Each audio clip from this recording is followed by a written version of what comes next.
The attic was suffocating, its musty air thick with secrets. I wiped sweat from my brow, my hands trembling as I lifted the lid of an old trunk. Nestled among yellowed newspapers and faded photographs, a bundle of letters caught my eye. The handwriting was unfamiliar, delicate yet urgent. "Rachel? Are you still up there?" Dominic's voice floated up from below. I hesitated, my fingers grazing the frayed edges of the envelopes. "Just a minute," I called back, my heart racing. Quickly, I stuffed the letters into my pocket and closed the trunk. As I descended the rickety ladder, Dominic appeared at the bottom, his brow furrowed. "What were you doing up there?" he asked, a hint of suspicion in his tone. I forced a smile. "Just looking for some old baby clothes. Thought we might be able to use them for Grace." Dominic's face softened. "Oh, right. Good idea." He glanced at his watch. "The boys will be home soon. I need to head out for a bit. Can you handle dinner?" I nodded, grateful for the distraction. "Of course. Go ahead." As soon as the front door closed behind him, I rushed to the kitchen and pulled out the letters with shaking hands. The return address bore the name Sarah Harper, Dominic's late wife. The first letter was dated 5 years ago, just months before Sarah's death. I began to read, my breath catching in my throat. "Dear Lucy and Ian, I'm writing to you in desperation. Things have gotten worse, and I fear for the boys' safety. Dominic's temper is out of control, and his parents enable his behavior. Please, I need your help." The sound of the front door opening startled me. I quickly shoved the letters back into my pocket as Ethan, my 15-year-old stepson, walked into the kitchen. "Hey," he mumbled, barely making eye contact. "Hi, Ethan," I said, trying to keep my voice steady. "How was school?" He shrugged, heading for the fridge. "Fine." I watched him, my mind reeling from what I'd just read. Was it possible? Had Dominic been abusive to Sarah? To the boys? "Where's Dad?" Ethan asked, breaking into my thoughts. "He had to run out for a bit," I replied. "He'll be back for dinner." Ethan nodded, then paused, studying my face. "Are you okay? You look kind of pale." I forced another smile. "I'm fine, just a little tired. Pregnancy, you know?" His eyes flickered to my swollen belly, then back to my face. For a moment, I thought I saw a flicker of concern in his usually guarded expression. The front door opened again, and 12-year-old Max bounded in, all energy and smiles.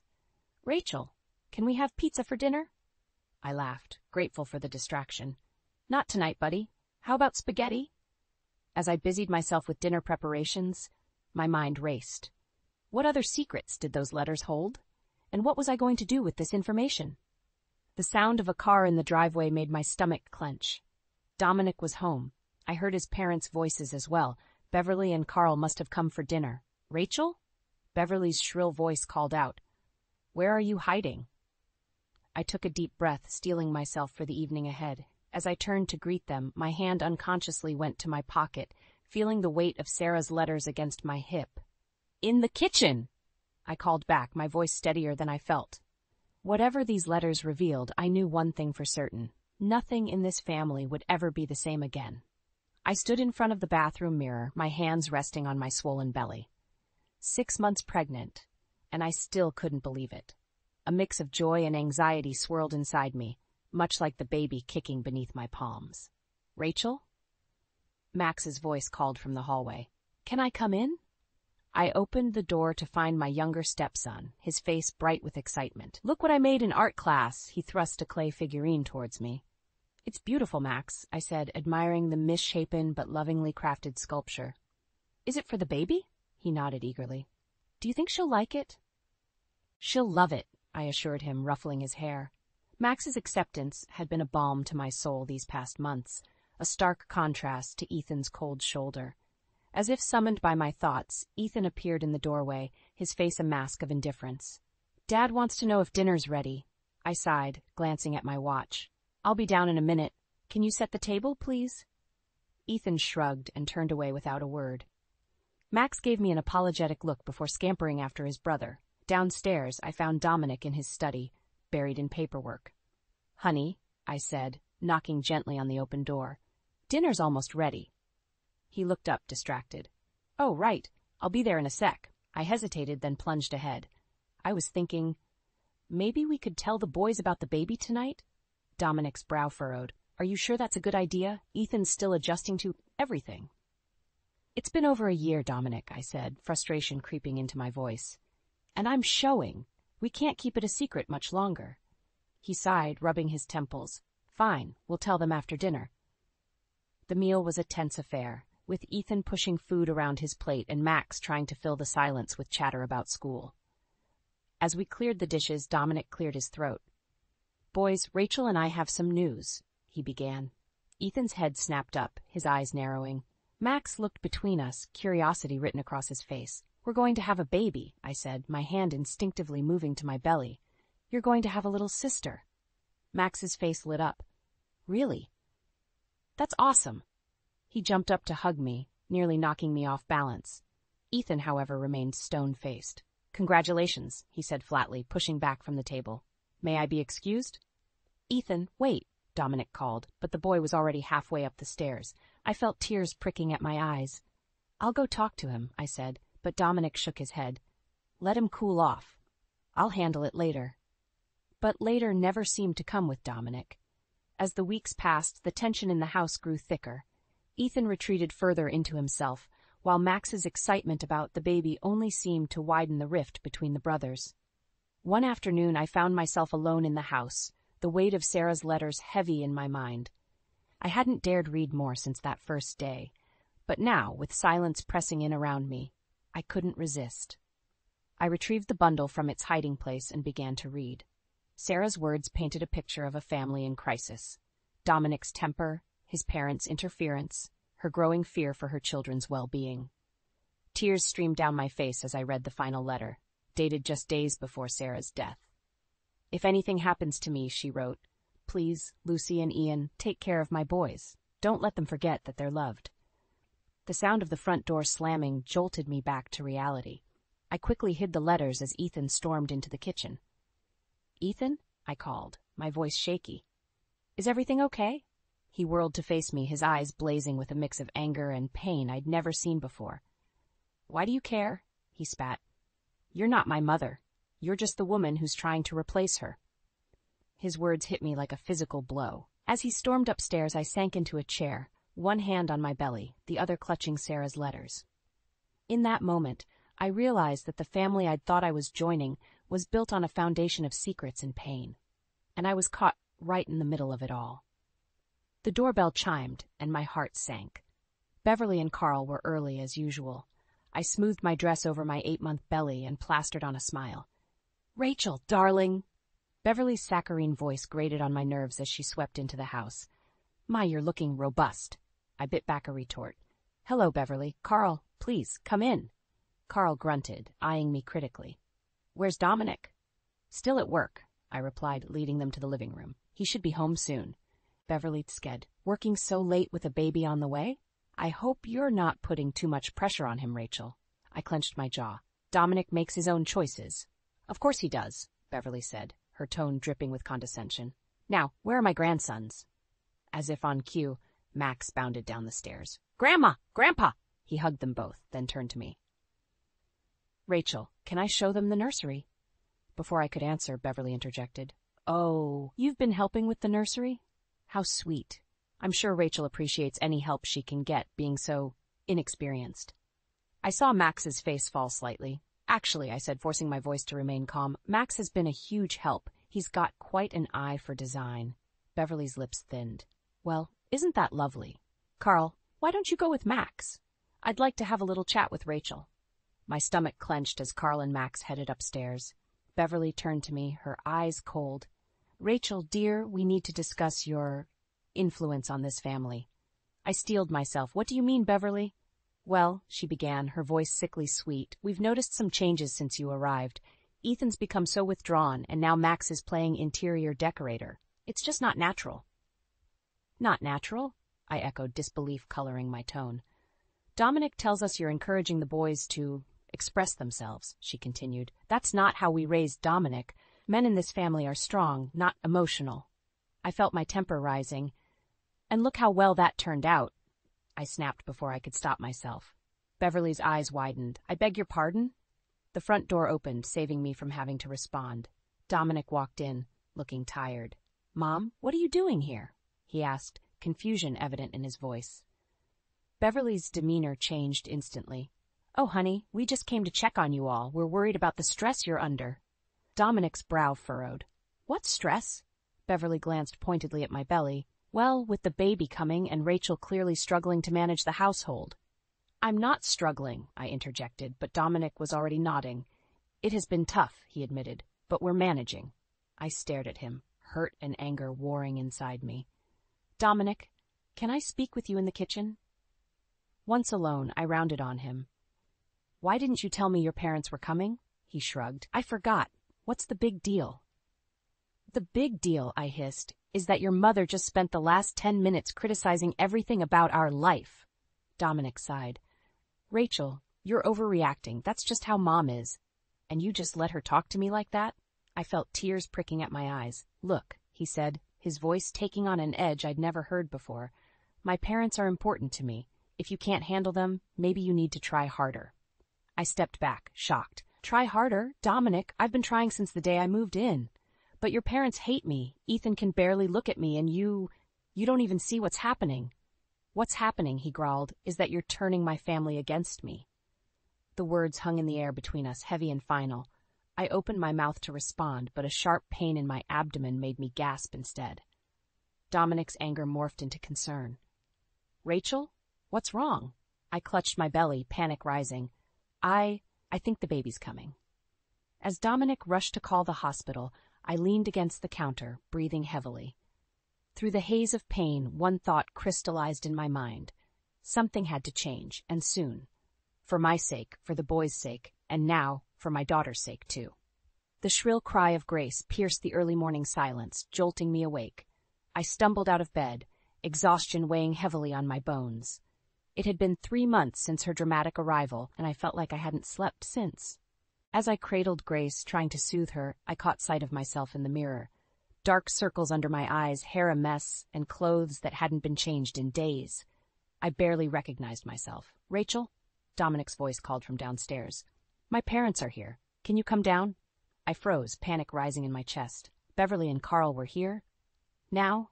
I looked down at Grace, finally quiet, then back at my disheveled reflection. There was no time to make myself presentable. Descending the stairs, I could hear Beverly's voice, sharp and critical. "Really, Dominic, the house is a mess. I thought Rachel was supposed to be taking care of things." I stepped into the living room, Grace in my arms. "Good morning," I said, trying to keep my voice steady. Beverly's eyes widened as she took in my appearance. "Oh my," she said, her tone dripping with disdain.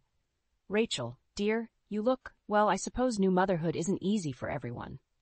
I felt my cheeks burn with shame and anger. "I'm doing my best," I said through gritted teeth. Carl grunted. "Doesn't look like much of a best to me." I looked to Dominic, silently pleading for support, but he avoided my gaze. "Mom, Dad, why don't we go out for breakfast?" he suggested. "Give Rachel some time to get things in order." The implication stung. As they left, I sank onto the couch, tears threatening to spill over. Grace began to fuss again, and I felt utterly overwhelmed. Suddenly, Ethan appeared in the doorway. His eyes darted between me and the baby, a mix of concern and uncertainty on his face. "Are you okay?" he asked hesitantly. I tried to smile, but it felt more like a grimace. "I'm fine, Ethan, just tired." He shifted uncomfortably. "I could hold her for a bit, if you want to shower or something." His offer caught me off guard. "You'd do that?" Ethan shrugged. "Yeah, I guess. I mean, she is my sister." Gratitude washed over me as I carefully transferred Grace to Ethan's arms. As I headed upstairs, I heard him talking softly to her, and for a moment, hope flickered in my chest. But reality came crashing back when I returned to find Dominic and his parents had returned. Beverly was holding Grace, cooing at her while shooting pointed looks in my direction. "There you are, Rachel," she said. "We were just discussing how you might need some help. Perhaps a nanny?" I bristled. "We don't need a nanny. I can take care of my own child." Beverly's smile was cold. "Of course, dear, but with the house in such a state, and you looking so worn out, we're just concerned." "We?" I looked at Dominic, who shifted uncomfortably. "Rachel," he began, his tone placating, "maybe Mom has a point. You have been struggling lately." The betrayal hit me like a physical blow. "Struggling? Dominic, I've been doing everything, taking care of Grace, the boys, the house, while I what?" Dominic's voice took on a dangerous edge. While I worked to support this family? The room fell silent, tension thick in the air. Even Beverly looked taken aback by Dominic's tone. In that moment, something inside me snapped. I thought of Sarah's letters hidden away. I thought of Ethan's small act of kindness, and I thought of my daughter who deserved better than this toxic environment. "You know what?" I said, my voice low and steady. "You're right. I do need help, but not from a nanny, and certainly not from you." I turned to Ethan, who was watching the scene unfold with wide eyes. "Ethan, can you take Grace upstairs, please?" As Ethan left with the baby, I faced Dominic and his parents. "This ends now," I declared. "I'm done being the scapegoat for this family's problems. Either things change, or I'm leaving, and I'm taking my daughter with me." The shock on their faces would have been satisfying if I wasn't trembling inside. But as I stood there, chin held high, I knew I had reached a turning point. Whatever came next, I was ready to fight for myself and my children. All of them. The fluorescent lights of the office buzzed overhead, matching the constant thrum of anxiety in my chest. I stared at the computer screen, the words blurring before my eyes. My head pounded, a dull ache that had become my constant companion. "Rachel?" My colleague Sarah peered over the cubicle wall. "Are you okay? You look pale." I forced a smile. "I'm fine, just a bit tired. Grace had a rough night." Sarah's brow furrowed with concern. "You've been just tired for weeks now. Maybe you should see a doctor?" Before I could respond, my phone buzzed. A text from Dominic. "Mom and Dad coming for dinner. Don't forget to pick up Grace from daycare." My stomach churned. Another evening of criticism and tension. I closed my eyes, trying to steady my breathing. "Rachel?" Sarah's voice seemed distant. "Rachel, you're shaking." I opened my eyes to find the room spinning. Suddenly, the floor rushed up to meet me. I came to on a couch in the break room, surrounded by concerned faces. Our HR manager, Linda, knelt beside me. "Rachel, we've called an ambulance. You fainted," she explained gently. Panic surged through me. "No, I can't go to the hospital. I have to pick up Grace and dinner." "Your health comes first," Linda insisted. "We've contacted your husband. He's on his way to the hospital." The next few hours passed in a blur of tests and questions. When the doctor finally entered my room, his expression was grave. "Mrs. Harper, your blood pressure is dangerously high. You're showing signs of severe stress and exhaustion. If you don't make some significant changes, you're at risk for serious complications." I nodded numbly, barely registering his words. All I could think about was Grace and the boys and the mountain of tasks waiting for me at home.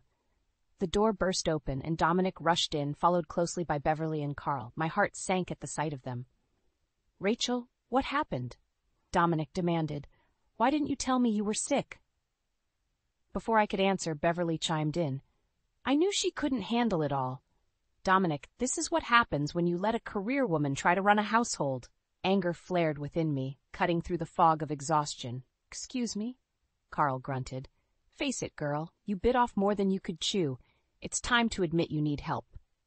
I looked to Dominic, silently pleading for support, but he avoided my gaze. "Maybe they're right, Rachel. You're clearly overwhelmed." Something inside me snapped. "Overwhelmed? Of course I'm overwhelmed. I'm working full-time, taking care of an infant and 2 teenagers, managing a household, and dealing with constant criticism from your parents. And where have you been, Dominic? Where's your support?" The room fell silent. Dominic's face flushed with anger and embarrassment. "That's not fair, Rachel. I work hard to provide for this family." "And I don't?" I shot back. "When was the last time you got up for a 3 a.m. feeding, or helped with homework, or stood up to your parents when they belittle me?" Beverly gasped. "How dare you speak to him like that? After everything we've done for you." "Enough!" I shouted, surprising even myself. "I'm done. I'm done trying to please everyone while sacrificing my own health and happiness." I turned to Dominic, my voice shaking but resolute. "Things need to change, Dominic. Either we get counseling and you start setting boundaries with your parents, or what?" Dominic's voice was dangerously low. I took a deep breath, the weight of my next words hanging in the air. "Or I'm leaving, and I'm taking Grace with me." The stunned silence that followed was broken only by the steady beep of the heart monitor. In that moment, staring into Dominic's shocked face, I knew there was no going back. Whatever came next, I had to prioritize my health and my children's well-being. The time for compromise was over. Now, it was time to fight. I stood in the kitchen, mechanically stirring a pot of soup, my mind a whirlwind of thoughts. The house was eerily quiet. Dominic had taken Grace to his parents for the day, a thinly veiled attempt to give me a break after my hospital scare. But the silence only amplified my inner turmoil. A soft knock on the doorframe startled me. I turned to see Ethan hovering uncertainly in the doorway. "Rachel?" His voice was hesitant. "Can we talk?" I nodded, surprised. "Of course. Come in." Ethan sat at the kitchen table, fidgeting with a folded piece of paper. I found something in Dad's study." My heart raced as he unfolded the paper. It was a letter, the handwriting achingly familiar, Sarah's handwriting. "It's from my mom," Ethan said, his voice cracking. "She wrote it right before she died. I think you should read it." With trembling hands, I took the letter. As I read, Sarah's words burned into my mind. "Dominic, if you're reading this, I'm gone. I can't take it anymore. The anger, the control, the fear. I'm leaving, and I'm taking the boys with me. Your parents have poisoned our family for too long. I won't let them do to our children what they did to you. I'm sorry I couldn't be stronger. Please find help, break the cycle, for our boys' sake." I looked up at Ethan, tears blurring my vision. "Oh, Ethan, I'm so sorry. She never got to leave. The accident, it wasn't an accident, was it?" The weight of this revelation crashed over me. Suddenly everything, Dominic's temper, his parents' interference, the boy's pain, clicked into horrifying focus. "Ethan," I said, my voice shaking, "I need you to listen to me. What's happening in this family isn't right. It wasn't right for your mother, and it's not right for us now." Ethan nodded, tears streaming down his face. "I know, I've known for a while. I didn't know what to do." I took a deep breath, steeling myself for what I was about to say. "I'm going to leave your father, and I want to take you, Max, and Grace with me." Ethan's eyes widened. "You do that? Even for us?" "Of course," I said, reaching out to squeeze his hand. "You're my family too, Ethan. All of you." Just then we heard the front door open. Dominic's voice called out, "Rachel, we're home." Panic flashed across Ethan's face. I quickly folded the letter and slipped it into my pocket. "It's okay," I whispered. "We'll figure this out." Dominic appeared in the doorway, Grace in his arms. His eyes narrowed as he took in the scene before him. "What's going on here?" I stood up, my heart pounding but my resolve firm. "Dominic, we need to talk about everything." His face darkened. "Everything? What's that supposed to mean?" "It means," I said, my voice steadier than I felt, "that I know about Sarah, about what really happened, and I'm not going to let history repeat itself." The color drained from Dominic's face. He set Grace down, his movements suddenly jerky and aggressive. "You don't know anything," he snarled. "I know enough," I shot back, "and I'm done pretending. This ends now, Dominic, for all our sakes." Ethan stood up, moving to stand beside me. "She's right, Dad. We can't keep living like this." Dominic's eyes darted between us, a cornered animal. "You're turning my own son against me?" he growled, taking a step forward. I instinctively pushed Ethan behind me, shielding him. "No, Dominic. You did that all on your own." As Dominic advanced, rage contorting his features, I realized with crystal clarity that this was the moment everything would change. There was no going back now. Whatever came next, I had to be ready to fight. Not just for myself, but for all 4 children who were counting on me. With one hand reaching for Grace and the other holding Ethan's arm, I braced myself for the storm that was about to break.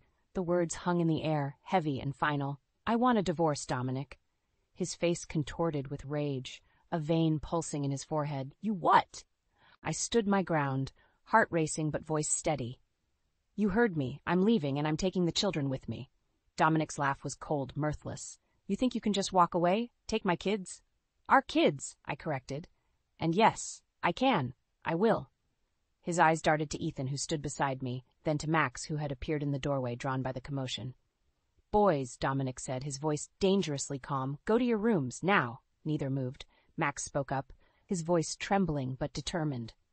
"No, Dad. We're staying with Rachel." Dominic's facade cracked. "What did you say to them?" He snarled at me. "How dare you turn my own children against me?" "We made our own choice," Ethan said. "We know what you did to Mom, what you've been doing to all of us." The color drained from Dominic's face. "You don't know anything," he hissed. "We know enough," I said, pulling Sarah's letter from my pocket. "And so will the police if you try to stop us." Dominic lunged forward, but Ethan stepped between us. "Don't touch her," he warned. For a moment, I saw a flicker of shock in Dominic's eyes, as if truly seeing his son for the first time. Then his expression hardened. "Fine," he spat. "Leave, but don't think this is over." As we hurried to pack essentials, my phone buzzed. A text from an unknown number. "This is Lucy Miller. We need to talk." My heart skipped a beat. Ethan and Max's maternal grandparents, the ones Dominic had kept away for years. I quickly replied, arranging to meet them. Hours later, we sat in a quiet cafe, the boys reuniting tearfully with their grandparents. Lucy clutched my hand. "Thank you," she whispered. "We've been trying to reach them for so long." Ian's face was grim. "We always suspected something was wrong, but Dominic kept us away, said we were a bad influence." "He was the bad influence," Max said bitterly. "Him and his parents." A chill ran down my spine. "His parents," I repeated. "Oh God, Beverly and Carl, they'll be furious when they find out." As if on cue, my phone exploded with notifications. Missed calls from Beverly, threatening texts from Carl, and a voicemail from Dominic that made my blood run cold.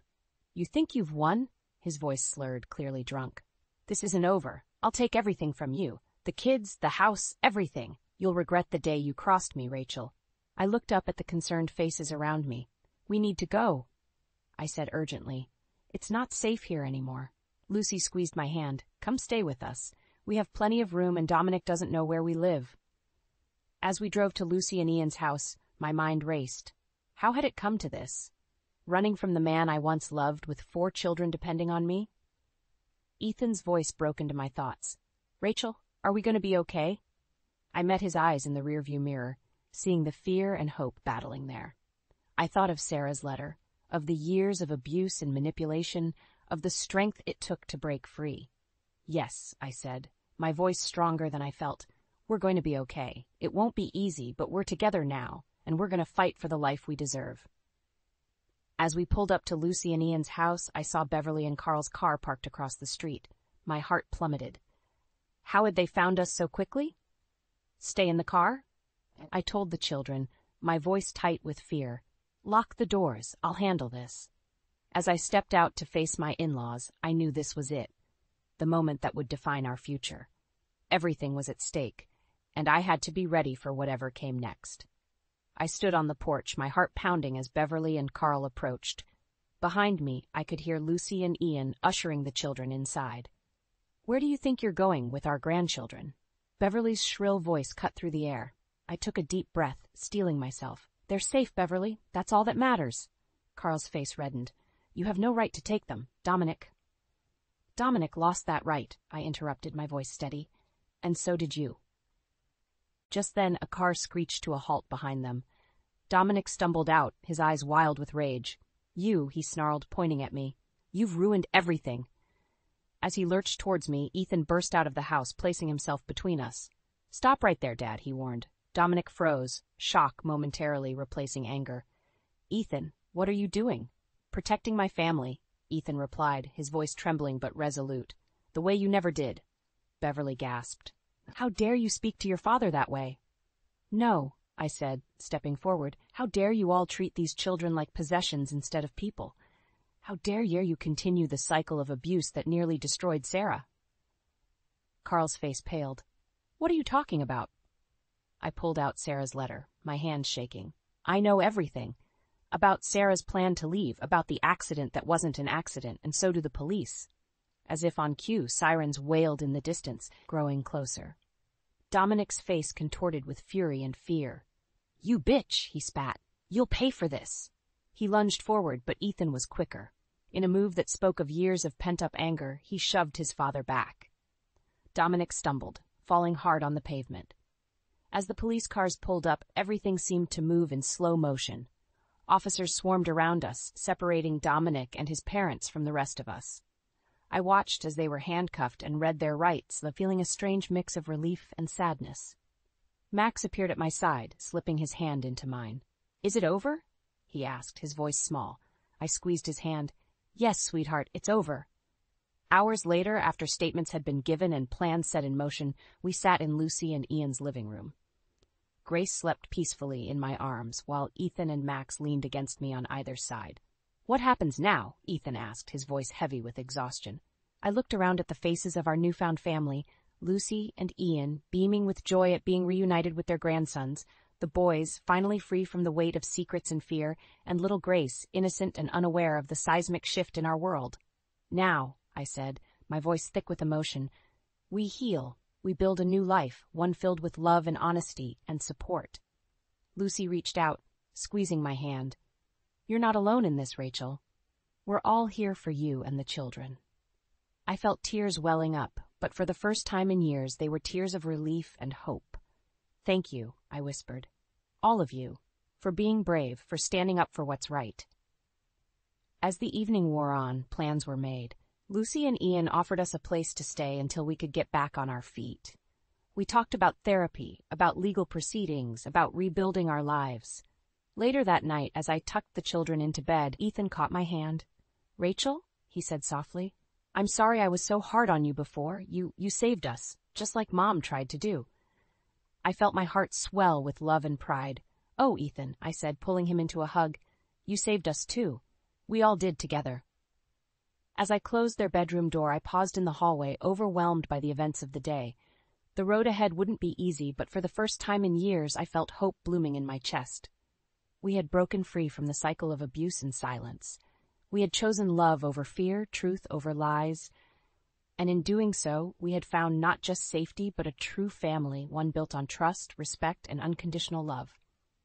As I settled into bed, exhausted but at peace, I knew that whatever challenges lay ahead, we would face them together.